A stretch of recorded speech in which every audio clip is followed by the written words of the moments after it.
한 인류학자가 아프리카의 어느 부족을 찾아갔을 때의 일이라고 합니다. 그는 아이들을 불러 모은 뒤에 재미있는 게임을 하자고 제안했는데요.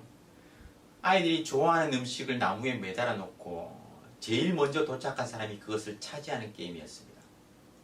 그런데 게임 설명을 하고 시작을 외치자마자 그는 당황할 수밖에 없었습니다. 아이들이 각자 앞다퉈 달려가는 것이 아니라 모두 함께 손을 잡고 달려가서 음식을 나누어 먹는 것이었어요. 인류학자는 물었습니다. 왜 모두 함께 갔니? 1등으로 가면 혼자 다 먹을 수 있는데. 그러자 아이들은 입을 모아 이렇게 대답했습니다. 우분투. 그리고 한 아이가 이렇게 말했어요. 다른 사람이 모두 슬픈데 어떻게 혼자만 행복해질 수 있나요? 아이들이 외친 우분투라는 말은요, 우리가 있기에 내가 있다라는 그 부족의 말이라고 합니다. 우리가 있기에 내가 있다. 혼자서는 살 수 없는 세상, 이 공동체가 어떠한 모습이어야 하는지 생각해보게 만들죠. 하나님은 시내산에서 이스라엘과 언약을 맺으셨습니다. 이스라엘이 하나님 나라의 언약 공동체로서 어떤 모습을 이루어야 하는지 상세하게 알려주셨어요. 오늘 본문이 그 말씀입니다. 특히나 공동체 안에서 어떻게 공평과 정의를 지켜가야 하는지에 대한 말씀이에요. 사실 1절부터 19절까지 정말 아주 많은 내용을 세부적으로 다루고 있는데요. 크게 한번 생각해 보고자 합니다. 1절부터 9절까지는 주로 재판에 관한 규정을 다루고 있습니다. 거짓말, 근거 없는 말을 함부로 퍼뜨리지 말고 또 거짓 증언을 통해서 악인의 편을 들어줘서도 안 되는 거예요. 다수의 사람들이 악을 행한다 할지라도 그것에 휩쓸려서는 안 됩니다. 여러분, 민주주의가 무엇입니까? 국가의 그 주권이 국민에게 있고 국민을 위해서 정치를 행하는 제도를 민주주의라고 하죠. 이런 사회에서는 어떤 결정을 하기 위해서 다수결의 원칙을 따릅니다. 최대한 많은 사람들의 의사를 반영해서 결정하는 것이 가장 공평하고 정의롭다고 보는 거예요. 하지만 조심해야 합니다. 그 공동체가 가진 도덕성과 가치관에 따라서 그 결정이 정의가 될 수도 있고 불의가 될 수도 있기 때문이에요. 소수를 배제한 다수의 횡포가 될 수도 있는 것이죠. 그래서 다수가 따른다 할지라도 그것이 악이라면 따라서는 안 되는 것입니다. 하나님의 백성들은 다수의 의견을 따르는 것이 아니라 하나님의 말씀의 법을 따라야 합니다. 말씀을 기준으로 옳은 일을 행해야 해요. 물론 모두가 yes라고 말할 때 no라고 말하는 건 결코 쉽지 않습니다. 어쩌면 손가락질과 또 비난을 감수해야 하는 그런 일이죠. 왕따는 물론이고 어떤 위협까지도 감수해야 할 수도 있습니다. 하지만 이것이 바로 하나님 나라 언약 공동체의 모습이에요. 그리고 가난한 자의 재판이라고 해서 무조건 그를 두둔해서도 안 되고요. 또 반대로 가난하고 힘없는 자의 재판이라고 해서 그에게 불리한 판결을 내려서도 안 됩니다. 공과 사는 분명히 구분해야 하는 것이죠. 힘없는 자들을 긍휼히 여기는 마음이 있어야 하지만 결코 정의를 왜곡시켜서는 안 되는 것입니다. 모든 사람은 법 앞에 공평해야 하는 것이죠. 뇌물로 인해서 피해자가 가해자가 되고 또 가해자가 피해자로 둔갑하는 일이 있어서는 안 되었습니다. 하나님 나라의 그 언약 공동체는 정의와 공의가 살아있는 공동체라는 것이죠. 정의와 공의, 비슷한 말인데요. 명확히 구분하면 이렇습니다. 정의는 하나님과의 올바른 관계의 근간, 도덕적인 속성이에요.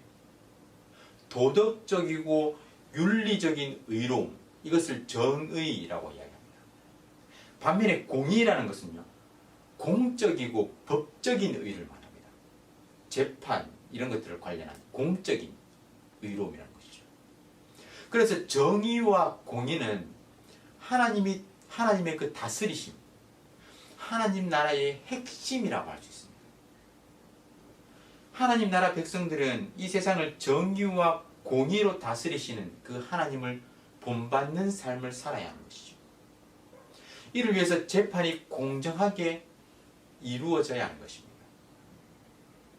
결코 힘과 권력, 재물 이런 것들이 하나님의 공의를 왜곡시켜서는 안 되는 것이죠. 이러한 구체적인 예를 드셨지만 오늘 말씀에서 이 말씀이 지켜질 수 있는 유일한 방법이 무엇이겠습니까? 바로 사랑입니다. 사랑. 하나님을 진정으로 사랑하고 하나님의 그 사랑을 경험한 그 사람은요, 주변으로 그 사랑을 흘려보내기 때문이에요. 사랑이 모든 율법을 완성하고 사랑이 그 모든 하나님의 명령을 성취하는 것입니다. 이 사랑이 우리 생명 공동체 안에 풍성하기를, 흘러 넘치기를 주님의 이름으로 축원합니다. 하나님을 사랑하고 이웃을 사랑함으로 그 사랑의 역사를 경험할 수 있기를 주님의 이름으로 축원합니다. 가난한 자들을 위한 관심과 배려는 안식년과 안식일에 관한 법에도 반영되어 있습니다. 10절, 11절을 보면 이스라엘 백성은 6년 동안은 열심히 씨를 뿌려서 농사를 지었습니다. 하지만 7년째가 되는 안식년에는 땅을 갈지 말고 묵혀두는 거예요. 땅을 혹사시키지 않고 그 땅의 기운을 회복할 수 있는 기회를 주는 것이죠. 동시에 가난한 사람들은 거기서 자연적으로 생겨난 그 수확물을 먹도록 했습니다. 포도밭과 또 올리브밭도 마찬가지였어요. 여기에는 여러 가지 의미가 있죠. 인간의 무절제한 욕망을 억제하는 겁니다. 그리고 다른 일을 향한 그런 관심과 사랑으로 전환시키는 거예요. 이 안식년 규례는 안식일 계명을 확장시켜서 적용한 것입니다. 하나님은 6일 동안 그 천지 만물을 창조하시고 7일째에는 쉬셨습니다. 힘들어서 쉬신 것이 아니라 창조 사역을 심히 기뻐하시며 만족하면서 그 가운데 안식하신 거예요. 이는 창조물 중에 하나인 우리에게는 축복입니다. 하나님을 따라 우리 또한 쉬면서 안식하는 것이죠. 세상적인 그 모든 욕망을 억누르고 우리 모두가 하나님 안에서 쉼과 회복을 누리는 것입니다. 그리고 마지막에 보면 세 가지 절기도 나오는데요. 이스라엘 백성이 의무적으로 지켜야 할 절기는 무교절, 맥추절, 또 수장절이었습니다. 비록 지금 이 말씀을 받는 이 당시에는 이스라엘이 광야에 있었습니다. 하지만 그들은 약속의 땅을 향하고 있죠. 이스라엘은 앞으로 가나안 땅에서 농경 사회를 살아가게 됩니다. 그래서 농사와 관련한 이 세 가지 절기를 주신 거예요. 무교절과 맥추절, 수장절, 이 절기들은요, 모두 농사를 지어서 추수할 때 지켜야 하는 절기였습니다. 성경에서 땅이라는 주제는 정말 중요한 주제인데요. 땅은 하나님이 주신 선물이었습니다. 그래서 땅에서 얻은 것에 대해서 하나님께 감사함으로 지키는 것이죠. 이스라엘 백성들은 자신의 땅에서 난 첫 열매 가운데에서 가장 좋은 것을 하나님께 바치면서 하나님의 은혜에 감사하는 거예요. 이를 통해서 이스라엘 백성들은 1년 365일의 그 삶이 철저하게 하나님의 섭리와 은혜 가운데 살아가는 그러한 삶이라는 것을 고백하는 것이죠. 절기를 통해서 그들은 자신의 삶의 신앙 고백을 드린 거예요. 사랑하는 성도 여러분, 지금 이 말씀을 듣고 있는 그 이스라엘 백성들은 불과 2달 전 애굽에서 도망쳐 나온 노예들이었습니다. 가진 것도 없었고 또 현실적으로 보면 앞길이 막막한 노예들이었어요. 그런데 하나님은 그들이 앞으로 가나안에서 풍성하게 살 것이라 말씀하십니다. 그것도 매 7년마다 한 해씩 일을 하지 않아도 풍요롭게 살 수 있다고 약속하시는 거예요. 안식년에 생기는 모든 수확은 가난한 사람들이 먹고 마시는 너그럽고 풍요로운 공동체가 될 것이라고 하나님께서 말씀하시는 겁니다. 하나님의 언약 공동체는 이처럼 정의와 공의가 충만한 공동체입니다. 가난한 자들을 배려하고 더불어 함께 사는 공동체입니다. 저와 여러분이 이러한 사랑이 넘치는 공동체, 정의와 공의가 바로 서는 그런 공동체를 이루어갈 수 있기를 주님의 이름으로 축원합니다. 하나님을 사랑하고 또 그 사랑을 흘려보낼 때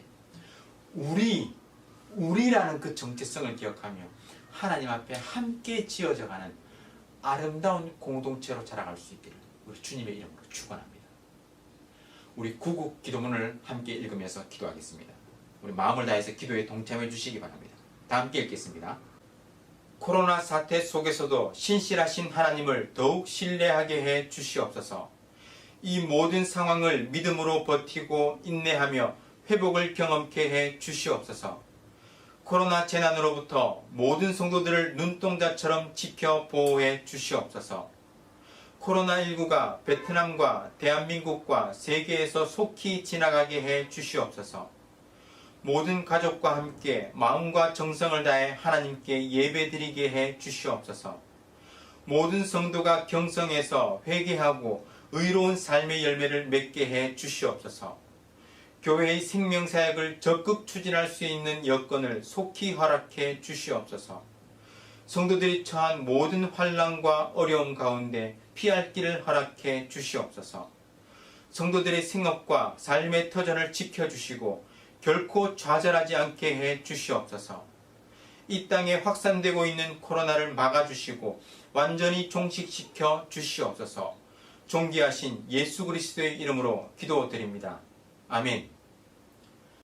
오늘 말씀을 기억하며 기도하겠습니다. 하나님 나라의 언약 공동체는 사랑의 공동체였습니다. 그 나라는 가난하다고 힘이 없다고 해서 차별하는 공동체가 아니라 정의와 공의가 살아있는 그리고 함께 더불어 살아가는 공동체였습니다. 우리 공동체가 서로를 돌아보며 사랑으로 섬기고 세워주는 아름다운 공동체가 될 수 있도록 기도하시기 바랍니다. 하나님의 언약 백성으로 언약 백성답게 살아가는 우리 모두가 될 수 있도록 기도하시기 바랍니다. 그리고 구국 기도문으로 나라와 민족과 교회의 회복을 위해서 각 개인과 가정의 기도 제목을 가지고 다 함께 간절하게 기도하겠습니다.